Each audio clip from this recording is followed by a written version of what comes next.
So inside the resto of Sia Hotel in Tubigon. So we had breakfast here. Kinsa man siyang mga picture? Mga sikat nga mga bulanon? Mo ni?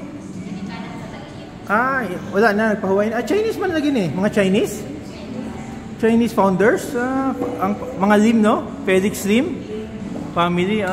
So they're the owners of this Sia Hotel.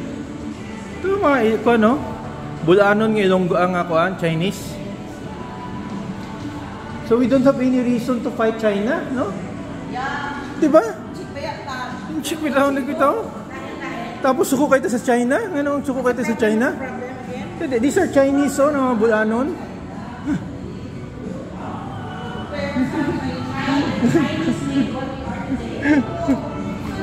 Ito.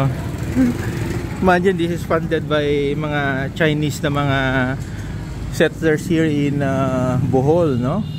More than a century ago. And why are we so mad with China? Because of the West Philippine Sea. So our book here, this is the brand new Vios that we rented. 2 months pa lang daw to. Low mileage. So kaya malakas yung yung hataw. So this is the front of Sia Hotel. The portion ng gabi na kami dumating, no? So this is the hotel that we're able to secure, no? From Ubay pa kami, na Ubay without facing Maasin, Leyte. This is the only hotel na makita namin online, no? So we traverse more than siguro 2 hours and only to see this medyo brand new, no, hotel. Okay naman yung mga rooms, yung mga facilities niya so far.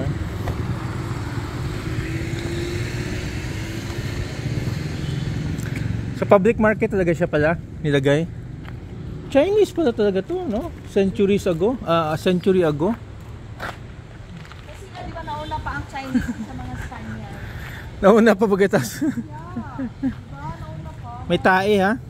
May tae. Diyan, no? Sa harap, baka matapakan nyo. Tingnan natin yung facilities.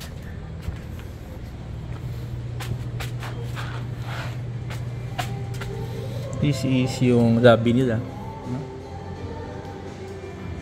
Unsang tuig na-set up ning hotel? Anong year siya na-set up? Bago pa, no?